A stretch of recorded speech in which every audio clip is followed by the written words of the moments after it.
Hello and welcome to Menopause Diaries Unfiltered. I'm Jackie Grant, your host, with over a decade experience of working with women peri to postmenopause, helping them to lose their next 10 to 15 pounds within 4 months without calorie counting, restricted dieting, or spending all their time in the gym with natural solutions. I've delivered menopause workshops to councils, adult learning, community organisations, and the National Health Service across London, whilst running a community interest company where I deliver menopause and women's health cafe in my borough. So I've got two of them. So this is Menopause Diaries, the podcast where we get real about the menopause, the weight, the mood, the sleepless nights, the wins, the hard days, unfiltered, unscripted, and unapologetic. And today's guest is Magna Sommers, and Magna is a board certified nutrition coach. Welcome, Magna. Thank you, Jackie, and I'm so honored to be here with you and share the stories about menopause and perimenopause. It's great to have you here, Magna. So, Magna, just tell me a bit about you and your menopause journey. Well, I think like many women, I didn't even know that I am perimenopause, which is pretty ironic when you're actually doing that, right? But Yeah. lives get so busy, and many women who I work with are hustler. We just put everyone and everything first besides Mhm. ourselves. And I keep saying to myself, oh, just my hormones are fine, just my hormones are fine. I just did it. I just checked it. Well, it was 5 years ago back then. Mm. So time flies by and I just didn't recognize my body, what it's doing, Mm. why I cannot keep up with everything what I used to be. And I was wearing the badge of honor of doing it all. And I know how many women can relate to it, right? And all of a sudden, I get terrible anxiety. I just couldn't keep up. And I was beating myself why I cannot manage everything what I used to do. And Mm. my anxiety was deliberating. I was waking up during the night with, toughs, ridiculous toughs. And, I just couldn't fall asleep because those toughs was just so nagging me. And Mm. turned out I was in the perimenopause, and it's like I need to stop. And what I was doing wrong, I was starting my day with coffee. That Mm. was first thing. Mm. And I literally was running on Dunkin', which is I am in the United States, and Dunkin' Donuts is a chain. So Yes. I was running on Dunkin', and that was like escalating all of the symptoms. Because when you're starting your day from coffee, your cortisol spikes, and you start making bad choices during the day because you're prone to grab everything in your eyesight for to eat. This induces anxiety. You get those 3 p.m. crashes, and you are short fuses. So life was miserable. So I need to stop and take care of my root causes. And first of all, I need to honor the season because we are told lately that we can have it all. Mm. And a lot of women try to do this, juggle family, work, a side hustle, and it's not sustainable. We are never have built to have it all at the same time. And first of all, do it all. So I need to get step back and understand that it's not about balance, but it's about embracing the season in life. Mm. We will never be 20 again. We will never be 30 again. And it's fine. We Mm. need to stop, first of all, chasing the youthness. There is unsustainable, and the pressure what we putting ourselves to look younger, to act like younger is just not sustainable. It's the season, and menopause, perimenopause is the part of life. It's a natural process. So I need to change my mindset. Okay, now I'm the wise one, maybe the youngest one, and I just turned 50 a couple days ago. Oh, wow. So Happy birthday. thank you. So I call myself half century wise these days. And I need to create my lifestyle around my season. Mm. So I start looking deeper because all of the symptoms what we ignored during, previous year they're just getting loud during when your hormones start fluctuating. So my solution for that is creating personalized roadmaps for each of us, because everyone is unique and should be treated that way. That's right. And I am gut queen, so definitely starting from the guts, because even the hormones and everything is affected by our macrobiota. Mm-hmm. And it's not a quick fix. It's something you need to work on month by month. And definitely the changes are dramatic. I do not have any more hot flashes. I'm still menstruating once in a blue moon. It's not like you stop and it's always gone. My anxiety is under control. I do not stop day with the coffee, with just proper, meal, proper breakfast. Yes, I still love coffee. I'm not taking coffee away from you. It's just Mm-hmm. not in the sequence what we used to do. And when you fix it, your digestion, your hormones start balancing. Of course, you will not have those hormones like you were in 20s on Taurus. But like I said, it's a season. We need to learn how to create rest of our life to be joyful and in Mm-hmm. harmony what we are doing.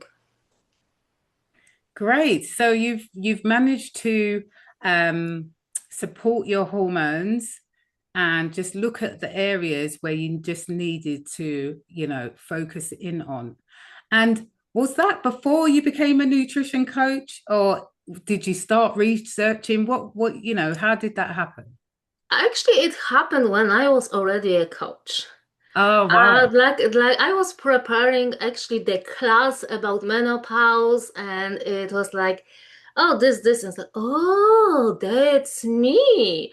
This is that moment when the knowledge from book hits you straight in the face. Yes. Like I mentioned before, oh wait, I did this hormone test 5 years ago, not 2 months ago. Mm, Time flies, and we think like, I just bought that car, it's new. I just bought the house, it's new. No, mm, it was so many years ago, right? mm, So mm, it's the same. We are thinking about everyone else, putting ourselves last, and those things are missed.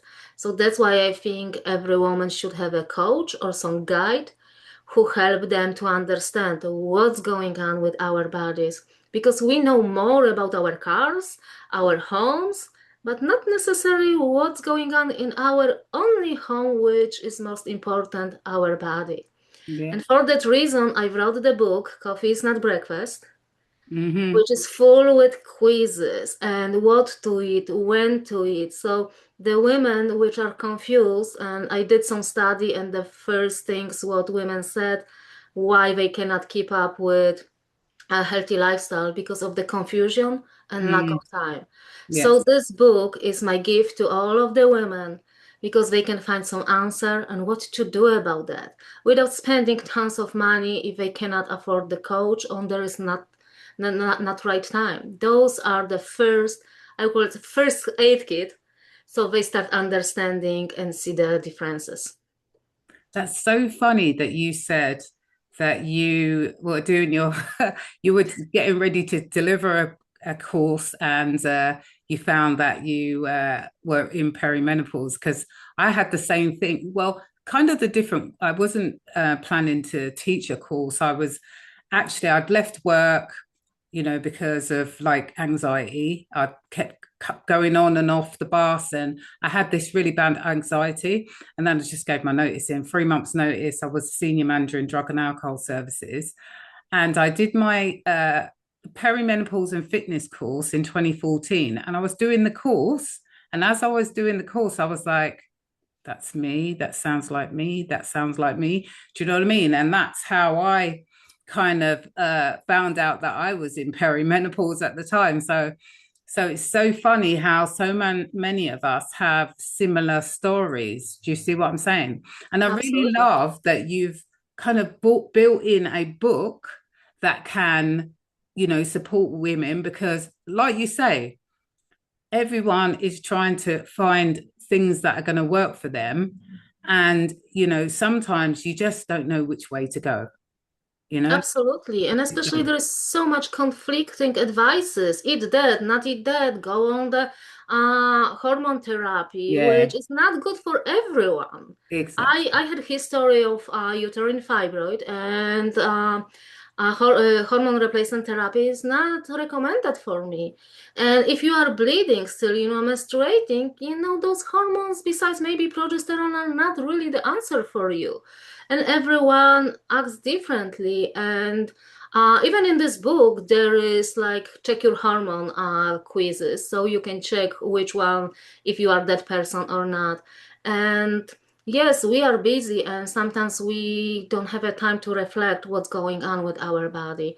Like even my headache maybe have different root cause than your headache, right? And no one's really think about why I have headache. Everyone is looking for some kind of painkiller to get rid of this as soon as possible. Mm, But life is not a race. We should enjoy it and really connect to our home. When you are empowered in proper knowledge about your body, you are feel more empowered. You are not scared to go to the doctor. You know what that means. mm, Body is like the dashboard in the car, is whispering first until it scream at you, and yeah, then you cannot ignore it. And many of women are so scared about menopause, like it's something bad happening to us. I know, I know, We need to change this perspective and look on the exactly. healthy lifestyle as something what we gaining, because health is liberation, Yeah, not limitation. Everyone has the energy to sit on couch and watch Netflix. Not everyone has energy to play with the grandchildren. Not everyone have energy to go on hiking. So as always questions what you want from life. How do you want to live that life? yeah, that's so important. You're so right. It's, like you said, it's kind of it's just a new phase, a transition, a new season, all those things that you said, but it's like, it's embracing that change, you know. We actually was in puberty at one point. We had kids if we had kids. Do you know what I mean? All Absolutely. those are all transitions that we've already been through. What I want to take you back to is you said that you have uterine fibroids, and I'm sure quite a few women do have that. And you said that you couldn't take HRT. Tell me a little bit more about that. Uterine fibroids are usually, there's many root causes. If there will be just one root cause, that life will be easy. I can, help everyone Yeah, very quickly. Unfortunately, it's different. yeah, And first of all, I was surprised that I have some kind of fibroids, and I ignored that because, like you said, many women has those, mm, and that's not death sentence, right? no, And they telling you after menopause they may shrink. yes, that's what they I are was telling. like, let's run with that. Yeah, How long it can take. Well, it yeah, can take a long time, and I wasn't ready to get rid of my uterus. yeah, And basically, what Western medicine said, you don't want to have children, get rid of it. You don't yeah, need it. And it's like, well, even in the cars, they replace the part, yeah, and how I don't need it. It's also support other organs, and gravity is going down. So it's not exactly how they say. Of course, I didn't have time to be off work like for 6, 8 months, yeah, weeks, I'm sorry. yeah. So looking back on that, which I didn't know back then, uterine fibroids are usually growing because of estrogen dominance. Mm, And estrogen dominance is not just your estrogen is so high, it's a balance between other hormones as yeah, progesterone as well. And looking back, I would say I should do this like check mark, how to grow the fibroids. yeah, I loved wine, I love sweets, I use a lot of air fresheners. All of this was so toxic for me. yes, And many women in perimenopause love the wine, love the sweets, because that fix us for a second, it's just we hit the pleasure point. yeah, So I was living with that because, it's not that sentence, right? yeah, Until it was, I call even my fibroid threat because it was so huge. You should never name your disease. But I did that and it was sucking life out of me. mm, And I was looking for different solution that hysterectomy because it wasn't the answer for me. yeah, So I did embolization, so it stopped the bleeding, calcified the fibroid, and that helps a lot. But it's all about the education because nothing grows out of the blue sky. And Yes. actually, uterine fibroids is kind of like autoimmune disease. And Yeah. it's so common, and it's so common in women that Yeah. everyone normalizes it. Yeah. And normal doesn't equal common. No. And we're normalizing diseases, we're normalizing fibroids, we're normalizing a lot of things which are just common. And we Yeah. have more power about our health than we giving ourselves a credit. It takes commitment. There is no quick fixes. And what's most important, we're not rushing that because where we are just rushing to the grave. Mm. No, we need to create a healthy lifestyle one step at a time with proper guidance. So we change the bad habits on the good habits. Yeah. And we cannot do this overnight. We need to create No. the neural connections, neural pathways that it will become our new routine. And it's the best is to do surround yourself with with the like-minded people Yeah. because we are Definitely. becoming what we surround ourselves. So if you have a friends who drinking all the time, who partying all the time, maybe it's time to look for a different friends. Mm. So, was there a contraindication between your fibroids and your HRT? Because you said you couldn't take it because you had fibroids. Yes, like I said, when you have fibroids, most likely your estrogen is the dominant hormone. So when you're introducing back estrogen to your body, you may still have those fibroids growing. Right. So Okay. not everyone. There is a lot of natural supplementation and natural progress to balance those hormones naturally to get rid of this dominance. But that needs to be careful. You cannot do this by yourself. You Yeah. can't. You need some guide to help you. But I did it for myself. It worked, and my mood swings were terrible. It was so ridiculous when my husband was making coffee. I was so angry. I want to literally strangle her, and I start laughing. I am ridiculous. He's making coffee for me. So, so yes, and I couldn't help that. It's just that a rush, what you can feel this outburst, and it was hard to live with myself with Yeah. these mood swings. But Yeah. I'm past that, and I'm really careful watching what I'm eating. And I'm not depriving myself. I eat delicious food, but I need to think about what I will be eating. Before that, I was on the seafood diet, which means I ate everything what I see. Doesn't matter what it was. Uh, so thank you so much, Magna, for being a guest today. And thank you everyone for watching and listening. Have you have any questions for me or my guest? Ask them in the comments, like or subscribe, and I'll see you on the next episode. So take care of yourself. Bye. Thank you so much for having me. And you can grab the book from the Amazon, even in your country. What was the title again? Just remind The me. title is Coffee is Not Breakfast. Brilliant. It's hard to forget. Thank you so much. Thank you.